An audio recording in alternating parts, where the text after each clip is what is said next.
మన ఎడల ఆయన చిత్తము దేవుడు నెరవేర్చడానికి దేవుడు ఎప్పుడు ఆశ కలిగి ఉంటాడు. Amen praise the Lord. మనం అనుకుంటాం చాలాసార్లు దేవుడు మనం అడిగితే తప్ప ఇవ్వడండి అనుకుంటాం.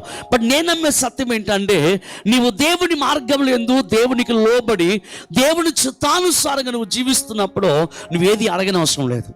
Amen praise the Lord. అడగవలసిన నెససరీ కూడా దేవుడు నీకు ఇవ్వడు. Praise the Lord. ఎందుకంటే నీ హృదయం ఎరిగిన దేవుడు నీకు ఏది కల ముందుగా ఆయనకి తెలుసు. Amen praise the Lord. So నువ్వు అడిగిన వాటికంటే లేదా నువ్వు ఊహించుకున్న దానికంటే అత్యధికంగా దేవుడు నీకు ఇవ్వడానికి ఆయన ఎప్పుడు కూడా శక్తి కలిగిన దేవుడు, సమర్థుడు. దేవుని చిత్తం అది. Amen praise the Lord. ఆయన పిల్లలు తలగా ఉండడం దేవుని చిత్తము, ఆయన బిడ్డలు ఆశీర్వదించబడిన వారిగా ఉండటం దేవుని చిత్తము, ఆయన బిడ్డలు లోకానికి వెలుగుగా ప్రకాశించబడటం దేవుని చిత్తము. Praise the lord.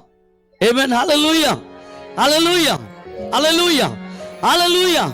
దేవుని నామానికి మహిమ కలుగును గాక. సో లోకానికి వెలుగుగా ఉండాలి, నిశ్చయముగా ఒక సారవంతమైన ఉప్పుగా జీవించడము దేవుని ప్రణాళిక, దేవుని ఉద్దేశము మన అంత గొప్పగా ఉన్నాయి. కాబట్టి నేను నమ్ముతున్నాను.